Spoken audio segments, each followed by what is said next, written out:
Bienvenue dans l'émission Ose ta différence. À ceux qui rêvent d'un monde nouveau, un monde où l'amour serait l'énergie de la vie, du partage, de la solidarité, plutôt que la peur qui isole et anéantit. Un monde de conscience et d'unité. Je suis Catherine Tournedouet, coach booster d'énergie, guide des traversées qui vous aide à devenir pour exister. Avec ce podcast, je vous donne rendez-vous tous les lundis matins pour vous offrir un espace d'inspiration avec des clés, des réflexions, des témoignages. Il est temps de bouger, le monde t'attend. Ose ta différence pour faire la différence. À tout de suite.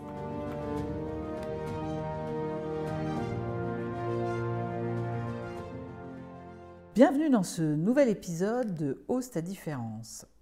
Aujourd'hui, j'ai envie de venir vous parler de ce qui peut redonner vie aux objets, aux situations, aux gens. C'est un épisode un peu particulier, c'est un épisode témoignage. Témoignage un peu particulier parce que c'est la première fois que je me déplace pour aller faire l'interview. Alors je suis avec Tom et j'enregistre à l'atelier des Gardiens du Temps. C'est un endroit assez magique. Déjà, c'est un lieu, à chaque fois que je me tourne et que je regarde quelque chose, j'ai soit une montre, une horloge, un rouage, des machines. Voilà, il y a une ambiance de ouf. Et c'est rythmé par les tic-tac, des horloges, des coucous. Vous l'entendrez peut-être pendant l'épisode parce qu'il y a un moment où ça sonne tous ensemble.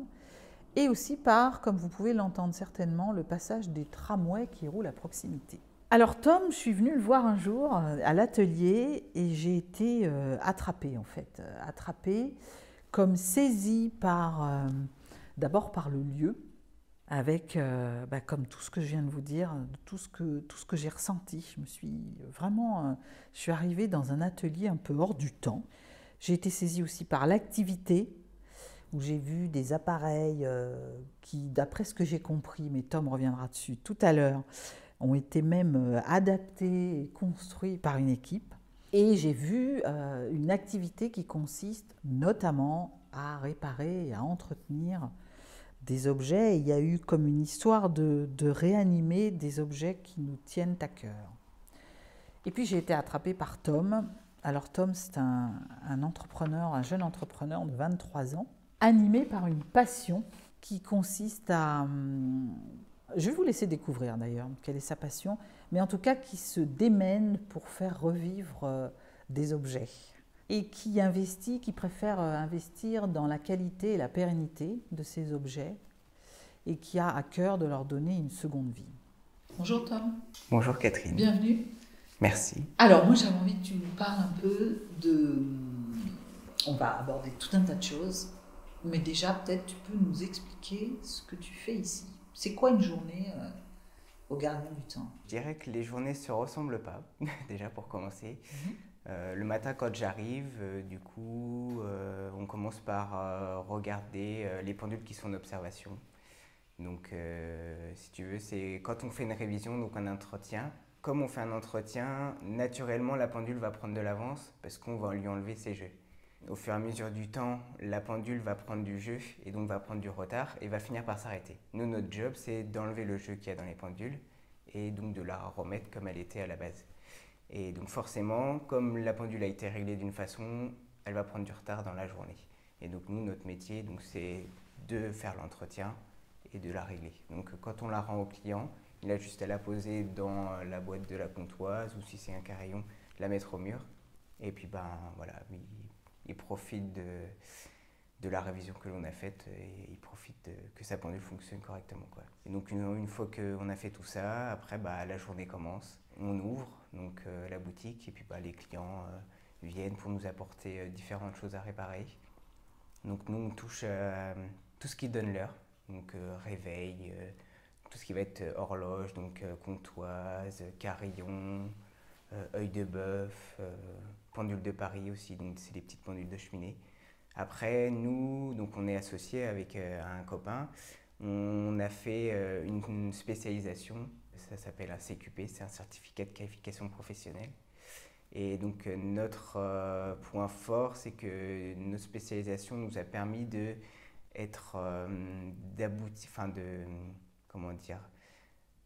Sur de la montre, on a vraiment approfondi le fonctionnement d'une montre, donc on va avoir plus de facilité à trouver des pannes qui sont des fois récurrentes sur des calibres, sur plein de choses différentes, quoi. Donc ça, c'est notre point fort. Quand je dis que la journée ne se ressemble pas, c'est qu'on ne sait pas ce que le client va nous apporter. Des fois, on est surpris de voir, là, notamment à l'atelier, on a une pendule mystérieuse. Donc c'est des pendules qui sont très rares. Bah voilà, on ne s'attendait pas à voir ce genre de pendule à l'atelier. C'est des choses qu'on a connues via nos études, mais que c'était voilà, juste des photos. On n'a jamais vu ce genre de choses en vrai. Et donc c'est intéressant de voir des choses comme ça. Ou même de la montre de gamme, où justement, comme nous sommes horlogers, ça nous intéresse de voir ce genre de choses parce que c'est des montres mécaniquement parlant, c'est joli, c'est des choses qui sont très agréables pour nous de travailler. On adore travailler sur ce genre de montre, quoi. D'accord. Comment on fait quand on a un truc mystérieux alors du coup? Eh bien, on commence par démonter le cadran et voir ce qu'il y a derrière.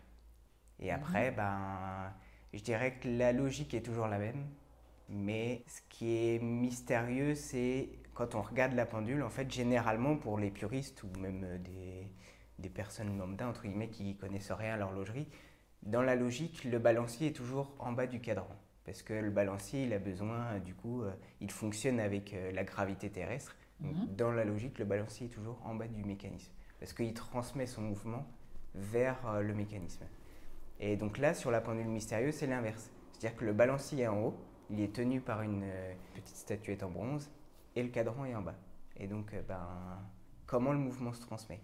Alors, du coup, c'est ça en fait, l'aspect mystérieux de la pendule, c'est ça. C'est bien parce que du coup, ce que j'entends, c'est que il y a comme un côté un peu faire de la recherche aussi, parce que là, vous êtes confronté à quelque chose de nouveau. Oui, je dirais, c'est ce que j'adore dans mon métier, c'est que tous les jours, j'apprends des nouvelles choses. Dans le sens où, même si une montre, ça reste une montre mécanique, ça reste une montre mécanique, il y a plein de sortes de montres mécaniques, mais comme chaque marque a sa façon de faire, du coup, on apprend, il y a une pièce qui va changer, qui n'a pas la même forme, et du coup, c'est vraiment, on apprend tous les jours. C'est ça qui est intéressant. Et puis même les clients, quand on nous apporte des montres, on a toujours l'aspect historique aussi de la montre. Nous, on ne connaît pas tout, c'est tellement vaste l'horlogerie qu'on ne connaît pas tout. Donc même nos clients nous apprennent des choses quoi, sur l'histoire, sur plein de choses, quoi. Quand je suis venue te voir la première fois, j'ai vu plein de machines. Pour faire tout ça, moi j'étais étonnée de toutes les machines. En fait, le contraste déjà entre la minutie de la montre, on rentre dans un univers où c'est l'infiniment petit, et j'ai vu des grosses machines. Est-ce que tu peux nous parler un peu de ces machines-là? Celle du fond, là, il y en a une où en plus tu m'as dit on l'a adaptée, c'est nous qui l'avons créée. Oui, donc ça c'est une polisseuse en fait. Donc c'est du matériel qui coûte très cher. Et pour une question déjà budgétaire et une question de, comment dire, D'efficacité, de quoi? d'efficacité, on peut dire ça, dans le sens où généralement les polisseuses qu'on achète, c'est des polisseuses donc deux broches, donc ça veut dire on peut mettre deux brosses différentes. Et là, nous, on a créé une polisseuse avec 4 brosses qui sont dans la même continuité. Et donc nous, on a pris le parti pris de faire 4 en 1, si tu veux. Donc on gagne du temps, puis on a la fierté d'avoir fait notre matériel. Ouais. Comment ça vous est venu, cette idée-là? Via un stage que l'on a fait avec mon associé. On a été faire un stage à Bordeaux. Et cet horloger-là, lui, il est un peu comme moi, il aime bien bricoler et il se fait ses machines. Et en fait, juste de l'avoir vu faire ses machines, ça nous a donné l'envie de faire la même chose, quoi. D'accord. Voilà. Super. Vous pouvez entendre le... J'adore. Ping, ping. Du coup, il faut se reconcentrer parce que ça happe. Et ça a sonné les 15 minutes, fait. Ça sonne toutes les... En carillon, ça sonne tous les quarts d'heure. Ah oui. Ouais. Donc 15 minutes, 30, 45 et l'heure. D'accord. Comment t'es arrivé là, toi, dans ce métier-là? J'ai presque pas envie de dire métier, tellement c'est un peu magique. Un peu par hasard. J'ai découvert le métier via le voisin de ma grand-mère qui... C'était pas son métier, lui, il était facteur. Et en fait, à sa retraite, par hasard aussi, il est tombé dans la passion de l'horlogerie. Donc lui, il était plus montre à gousset, donc vraiment l'ancienne horlogerie, entre guillemets. Et tout simplement, il nous a fait découvrir sa passion, sa collection. Et puis, bah, ça m'a intéressé. Après, en fait, quand je suis arrivé en fin de troisième, je savais que je voulais faire quelque chose de mes mains, un truc dans la mécanique. À la base, j'étais parti pour faire de la microtechnique. Donc là, en fait, on voit tout l'univers du petit. Donc ça touche l'électronique, la micromécanique, donc l'horlogerie. Et donc il y avait une petite partie horlogerie. Et quand j'ai visité cette école, finalement, ça m'a pas forcément plu, parce que c'était très généraliste. Et puis bah, j'ai visité l'école de Saint-Sébastien où j'ai fait mes études d'horlogerie pour le coup. Et là, ça m'a vraiment beaucoup plu, parce qu'il y avait un petit stage découverte. On avait un petit calibre, un petit mécanisme de montre à démonter, remonter. Et du coup, je me suis inscrit là-bas. Et puis bah, voilà, après, j'ai continué pour mes 5 ans d'études en horlogerie. Ça m'a vraiment plu, quoi. Qu'est-ce qui t'a plu là-dedans? Qu'est-ce qui t'a attrapé, pour prendre mon terme favori? Je Dans ce dirais, choix-là. bah, pour le coup, la mécanique. Ouais. Parce que voilà, c'est vraiment un truc qui me plaît. Les gens pensent souvent la minutie, mais finalement, non, c'est vraiment la partie mécanique, d'avoir de la belle mécanique, surtout. Mm. C'est vraiment travailler sur du beau et du durable, vraiment quelque chose bah, de costaud, quoi, de fiable. D'accord. Alors, quel type de clients tu rencontres aujourd'hui? Là, on touche beaucoup de personnes âgées qui sont attachées justement à leurs pendules. Parce que c'est Mhm. des pendules très souvent de famille, donc qu'ils ont toujours entendu sonner. La nouvelle génération est moins pendule parce que bah, ça fait du bruit. Ouais. C'est des choses qu'il faut s'y faire, hein. Il y a un moment où on les entend plus, mais c'est vrai que on a du mal aujourd'hui avec ce genre de choses. Après, je touche aussi bah, du coup des collectionneurs, des Mhm. passionnés aussi, euh, ou même des personnes qui ont juste envie de s'acheter des belles montres ou de faire entretenir, par exemple aussi, hein, toujours l'aspect comment, sentimental, où bah, ils retrouvent une montre dans le tiroir qui était à leur grand-père ou à leur papa, à leur maman, et qui veulent faire réparer, alors qu'ils ils sont pas du tout montres ou horloges, mais juste l'aspect sentimental. Ils ont envie de réécouter le son de cette pendule ou de cette montre, la revoir fonctionner. Voilà. C'est une montre, c'est vraiment un objet qui se transmet, et du coup, on a envie de continuer Mm. de l'entretenir, quoi. Vous arrivez à tout réparer? Est-ce qu'une fois il y a eu un truc qui... Bah, notamment la pendule mystérieuse. Ouais. On a beaucoup de mal à réussir à la... Si tu veux, on a réussi à la réparer. Donc quand elle est arrivée à l'atelier, elle ne fonctionnait pas, elle faisait pas tic-tac. Maintenant, elle fait tic-tac, mais elle tient pas l'heure. Donc, c'est un peu dommage pour une pendule. Mm. C'est censé donner l'heure, donc bah, on baisse pas les bras, on persévère. Mais ça va faire maintenant 8 ou 9 mois que l'on est dessus. Donc ça commence à faire longtemps. Mais bah, j'espère y arriver quand même. C'est un défi personnel Ouais. à nous deux, quoi. Parce qu'on est, pour le coup, là, sur la pendule, on essaie de travailler à deux cerveaux pour bah, se donner les moyens de réussir, quoi. Parce que des fois, il y a des choses que l'on ne saisit pas, parce qu'on est dans notre révision, on se dit, il faut faire comme ça. Et en fait, quand on demande à une autre personne, bah, on a un avis, un autre avis, et ça nous permet de croiser tous les avis pour faire au mieux, quoi. Et trouver la solution. La dernière fois que je suis venue, parce que ça m'évoque ça là, ce fameux client qui était revenu plein de fois parce que sa montre, ça marchait pas. C'était sur une montre que j'avais au poignet, non? Oui. Oui. Ouais. Oui, c'était sur une montre, bah, c'est une montre qui est pas toute jeune. Elle est de 69. Du coup, on a fait un entretien dessus, donc ça veut dire une révision classique. Ça veut dire qu'on a tout démonté, nettoyé, remonté, lubrifié, réglé. Et donc, quand la montre est sortie de l'atelier, elle fonctionnait. Donc, nous, sur ce type de montre-là, donc c'est ce qu'on appelle une montre à mécanisme automatique. Donc, ça veut dire qu'elle se remonte au mouvement du poignet. Donc, nous, on fait des tests avant de rendre au client, savoir si le mécanisme fonctionne. Donc, on regarde sa réserve de marche. Donc, c'est On peut comparer ça à un réservoir de voiture. C'est, voilà, on va juste regarder si la montre tient bien 24 heures sans qu'on la porte.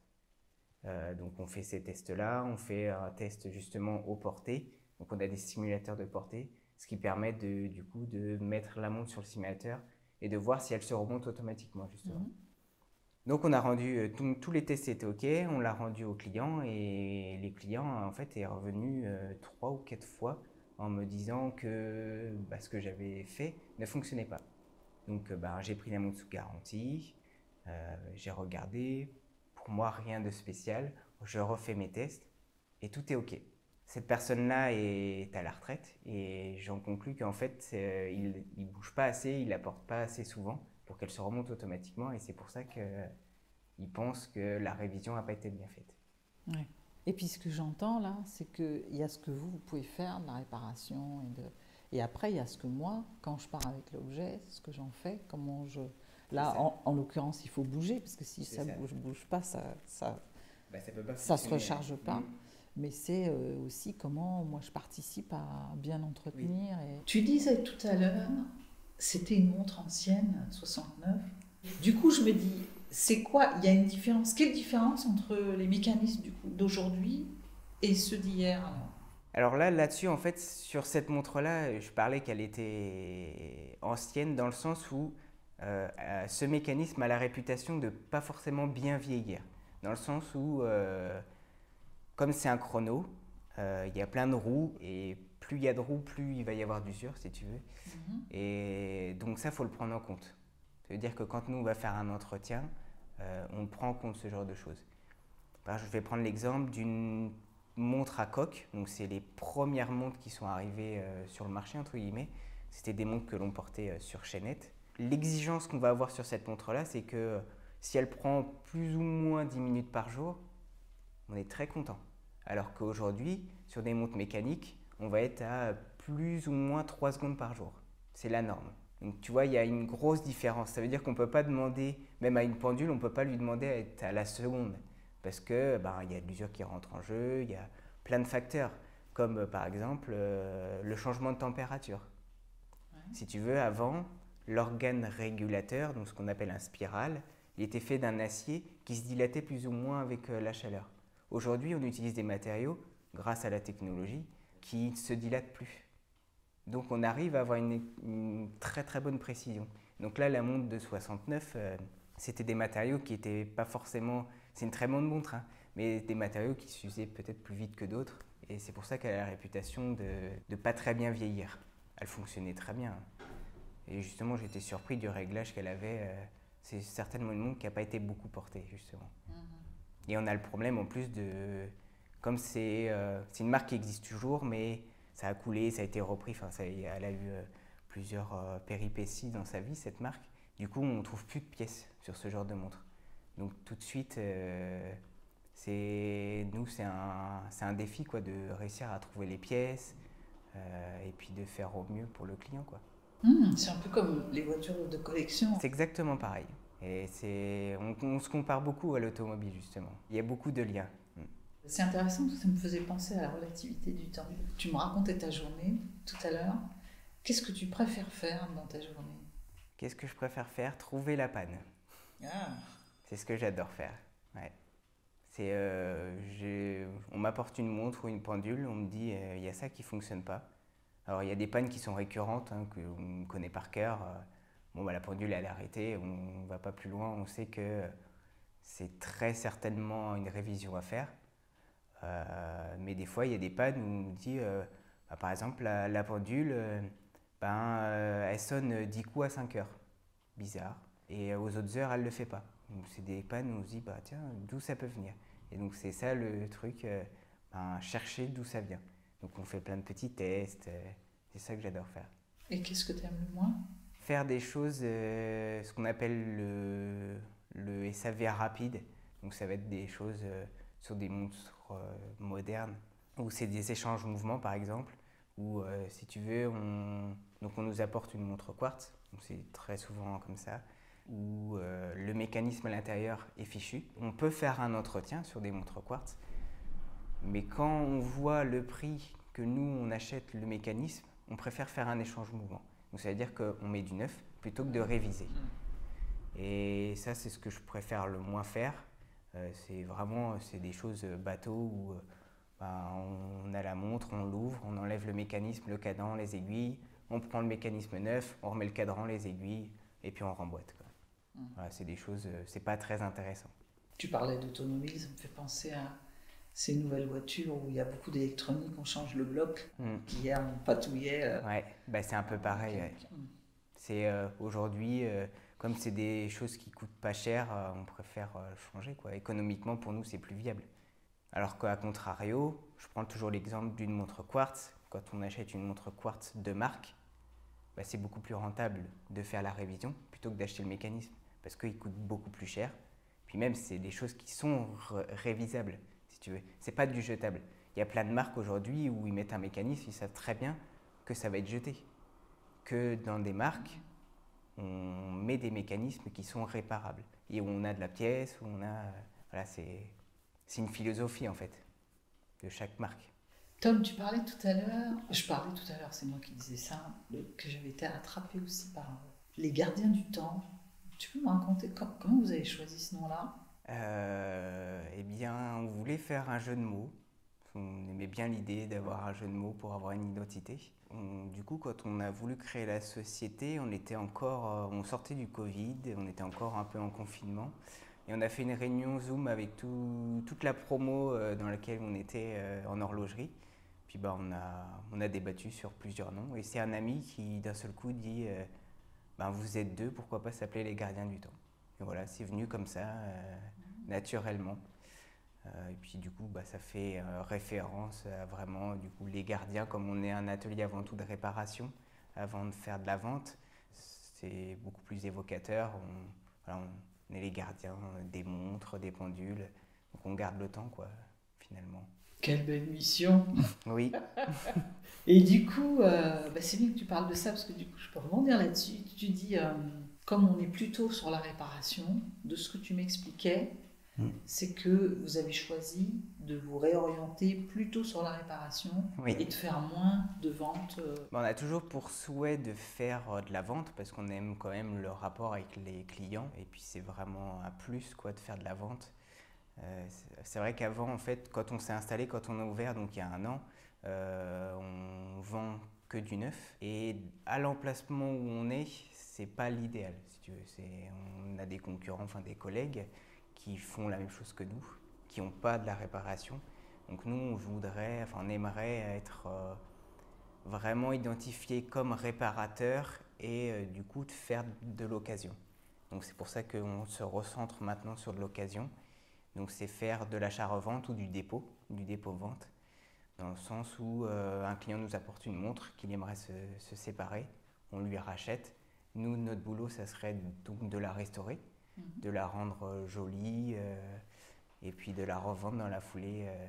Pour le client, il puisse s'offrir une belle montre qui soit réparable, qui soit durable dans le temps, plutôt que d'acheter du neuf. Alors, c'est valable sur du neuf, je dirais entrée de gamme, je mets des guillemets, dans des montres accessibles, où pour le coup, là on est sur ce que je disais tout à l'heure, des mécanismes jetables. Mais nous, on avait fait le parti pris de vendre que du français et des choses de qualité. Et donc voilà, on aimerait quand même rester dans cette philosophie de montre de qualité, quoi. Même si je pense qu'on n'arrêtera pas le neuf, parce qu'on aime ça quand même, c'est intéressant. Mais de plus développer l'occasion pour avoir des beaux produits en vente qui soient plus accessibles du coup pour nos clients et se différencier des autres boutiques qui peut y avoir sur Le Mans, quoi, ou même la Sarthe. Comment ça s'est passé l'installation ici et le démarrage de l'activité ? Il y a de la concurrence pour de la vente d'objets neufs en fait. On a un concurrent, j'aime pas dire des concurrents, c'est des collègues, on fait tous le même métier, qui est là depuis beaucoup plus longtemps que nous. Donc pour nous, de s'imposer, entre guillemets, c'est pas vraiment s'imposer, c'est juste d'avoir une renommée et d'avoir que les gens nous connaissent, quoi. C'est compliqué, parce que comme il y a déjà quelqu'un qui a de la reconnaissance, pour des nouveaux, c'est compliqué de se faire sa place, quoi. Parce que nos clients ont l'habitude d'aller ailleurs, quoi, tout simplement. Donc c'est pour ça qu'il faut que l'on se démarque dans notre savoir-faire, parce qu'il n'y a plus que nous en réparateurs purs sur la Sarthe. Enfin, du moins sur Le Mans. Après sur la Sarthe, il y a peut-être, il y a certainement des ateliers, ce qu'on appelle en chambre, c'est des personnes qui travaillent sans vitrine si tu veux. Ils travaillent chez eux et ils sous-traitent pour des bijouteries, horlogeries, quoi. D'accord. Puis tu disais tout à l'heure, on a un certificat. Vous avez quelque chose qui vous différencie? C'est juste la dénomination du diplôme. Ouais. En fait, il n'y a qu'une école qui délivre ce diplôme. C'est vraiment en fait une spécialisation dans la montre. D'accord. Donc au départ, c'était montre à complication, l'intitulé du diplôme. Et maintenant, c'est horloger qualifié. D'accord. Voilà. Donc en fait, à la base, ce diplôme, il est là pour ensuite travailler chez des grandes marques type Rolex, Jaeger-LeCoultre, Cartier, Omega, enfin vraiment des grandes marques. Et il te forme à savoir tout faire, quoi, et proprement en fait.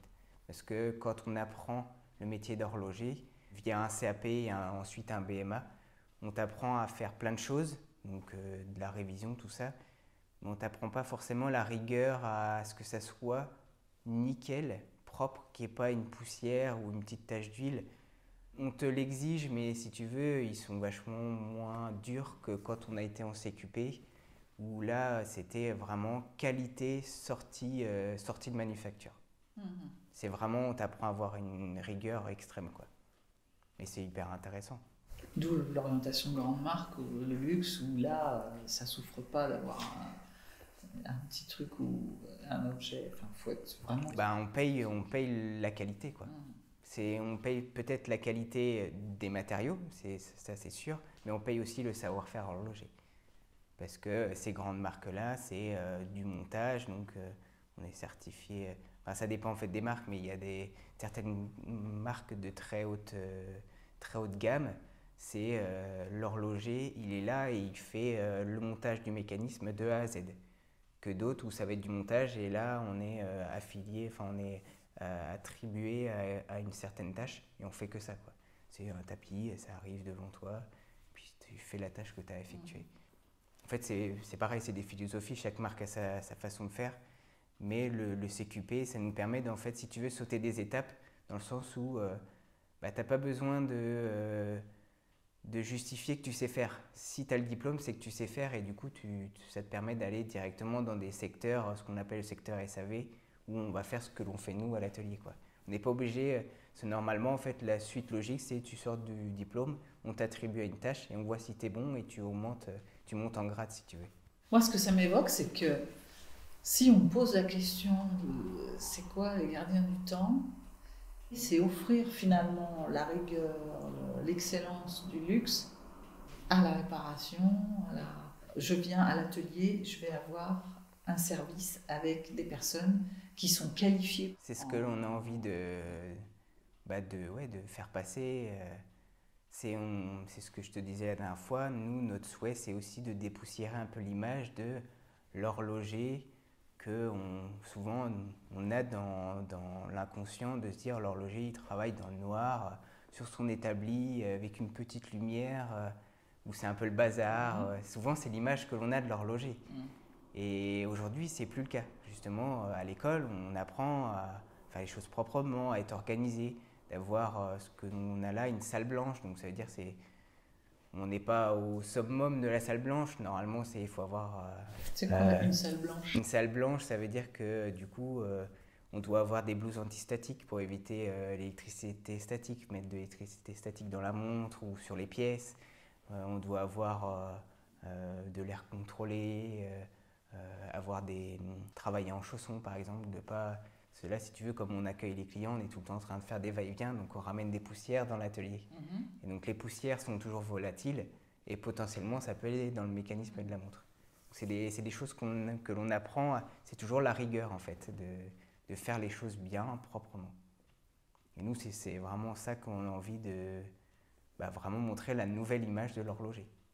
Il y a un côté bloc opératoire dans ce que tu Un racontes. petit peu, oui. Ah, Ouais, ouais. ça, je me disais. Bien, chouette. C'est quoi ton rêve pour demain? Ben, de pouvoir vivre de ma passion, déjà. Et puis, de toujours découvrir de nouvelles choses, des nouvelles mondes, des nouveaux calibres. Puis de pouvoir se développer. De peut-être à terme avoir peut-être une autre boutique ou...